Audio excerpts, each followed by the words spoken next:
my career so far really has focused around communities and children and families. Some of my more significant learning experience was before I ever got involved in international work. I worked for a neighborhood services organization in Oklahoma City doing community organization work.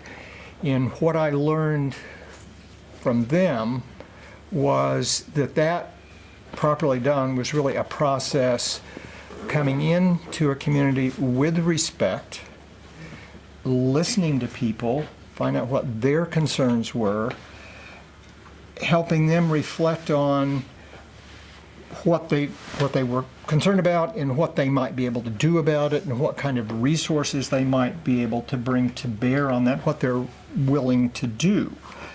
And then just playing kind of a supportive and facilitative role. So that I learned and had some experience with that in the United States.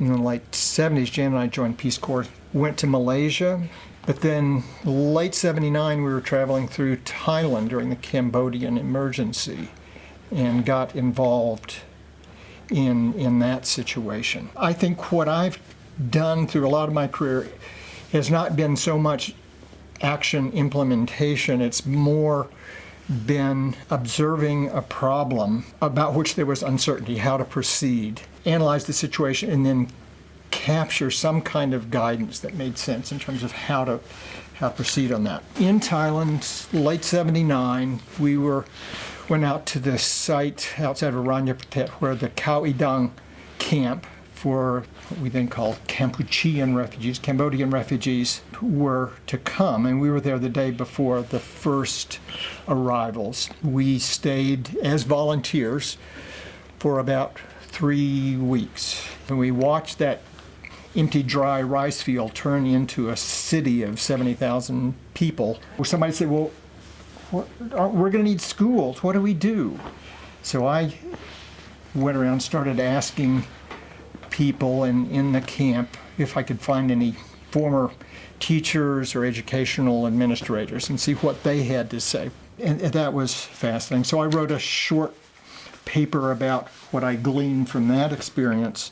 Eventually, Support Presertsi, with some help from UNESCO, set up an educational development center in the camp, and they, from absolutely zero, started a whole school system. They had to develop textbooks because, of course, the Khmer Rouge had destroyed those, and they found, a few surviving teachers, but they had to train teachers. And then when we came back in January, that was December, and we came back in January, it was maybe 140,000 actually. I was hired as the social welfare planning officer for UNHCR. As the social welfare planning officer for the Cambodian emergency, the unaccompanied children were the major issue because there was so much international attention. Kids that had been separated coming to the border, separated by the Khmer Rouge, who had kids at a certain age, around 10, I think, were separated from their families. So we had to kind of start from scratch and figure out what to do. And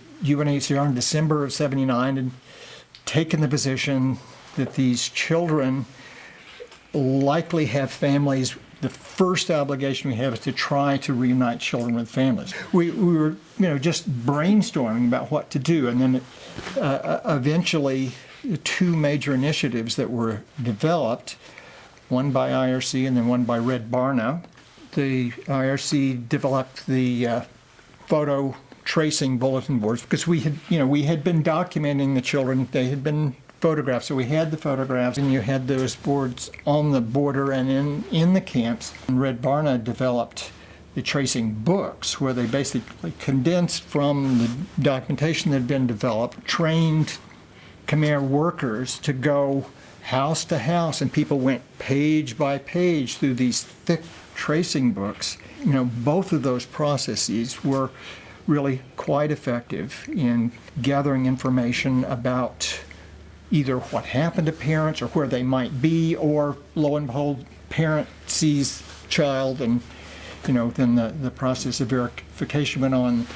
Children could be reunified. Toward the latter part of my time there, I got involved with doing some surveys about preparing people to be resettled, because we had a lot of Laotians, Vietnamese, and within a few months, my responsibilities were broad to include them as well. First, we did a survey from resettlement countries, what arriving refugees were actually able to do, what kind of jobs they could get, and eventually developed some guidance that language, first and foremost, was the primary thing, but then there were some basic entry-level jobs that were relevant. Another issue I got involved in, Vietnamese women that were being, on boats attacked at sea by pirates. Once they made it to a camp, providing some kind of support to them. But I left Thailand to go to UNHCR headquarters in Geneva, August of 1982. So I was in Thailand about 2.5 years.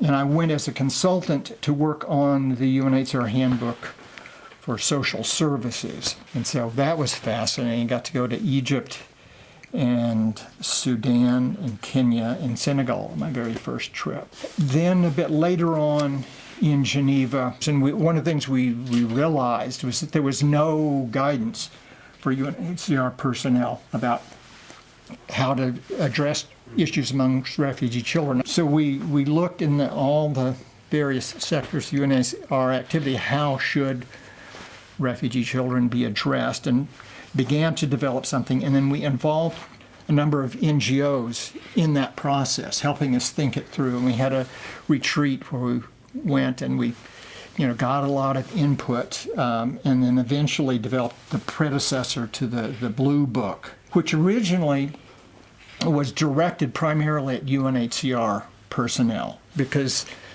a lot of UNHCR personnel weren't prepared, even saw it as part of their responsibility to do anything particular regarding children. So we wanted to provide that guidance. We wanted to involve NGOs in the process so they could hold UNHCR accountable for actually implementing their own guidelines. In early January 1990, I left to move to Richmond, Virginia, and I took a job with what was then the Christian Children's Fund, managed an interesting grant program. We were making grants of up to $50,000 to respond to sort of urgent situations. But they also gave me a couple of opportunities while I was there. I think it was 1990, after Ceausescu fell in Romania, as part of the first UNICEF delegation to go in there and look at the horrific situation of the horrible, horrible institutions for children. And then the following year, 1990, went to Uganda. The U.S. government, USAID, had been asked by the Ugandan government to send some experts to come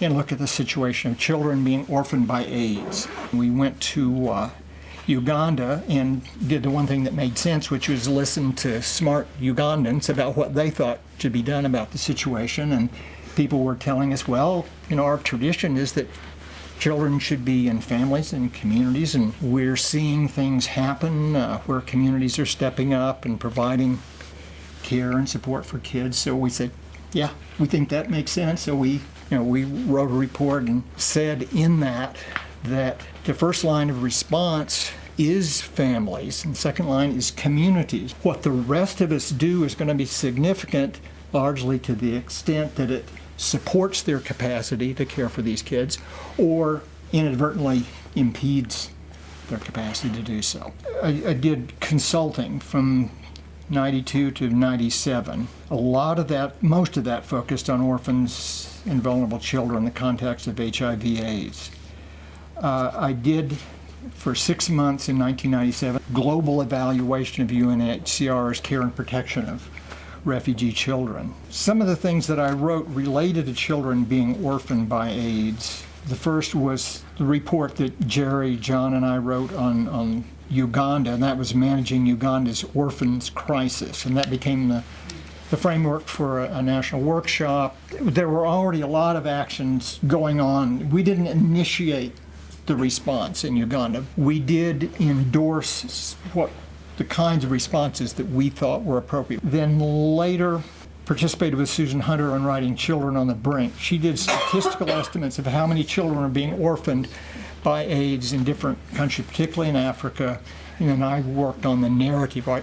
What do we do about that? What we didn't intend to do, but I think was a direct consequence of that awareness raising was a lot of evangelical churches in the United States decided, there are orphans.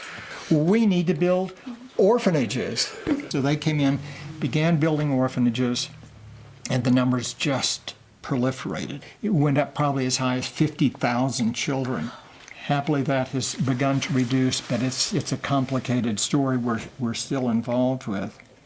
From 1997, I began working as an advisor to USAID, what was then called the Displaced Children and Orphans Fund. A lot of the initial focus was kids being orphaned by age. One of the things I did right at that time was finding a way forward. Household economic strengthening was one of the things that we were recommending, addressing psychosocial issues and supporting families and so forth.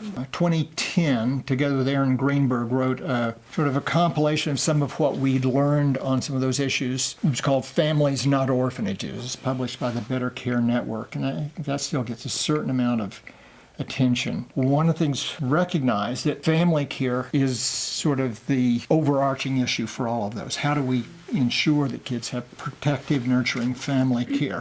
Recognized economic strengthening is important. We have a project now, we'll wrap up sometime next year called Aspires Family Care. Got another study going on with a randomized control trial looking at families that have received children who've been reunified, and will that parenting skills development significantly improve the reintegration of those children.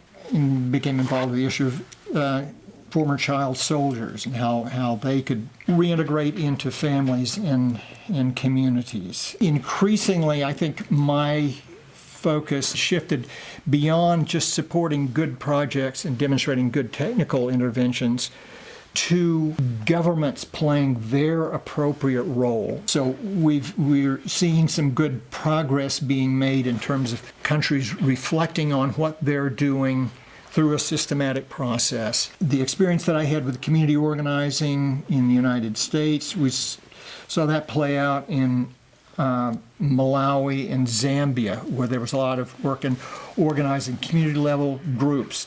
We did a study 5 years after the project funding had ended, and lo and behold, communities were still carrying out these activities responding to kids because it was something that they had owned, they had planned it. We did an interagency learning initiative related to the process of working with communities and developed a typology of 4 different ways to engage with communities. That's it for my career. It's largely focused on community work and children and family care, and I think basically what it comes down to is a child needs a family, and as Jan has said is the title of literature she wrote, a family is for a lifetime. So I think those are fundamental truths that resonate with people across cultures that we need to, they provide basic guidance for what needs to be done.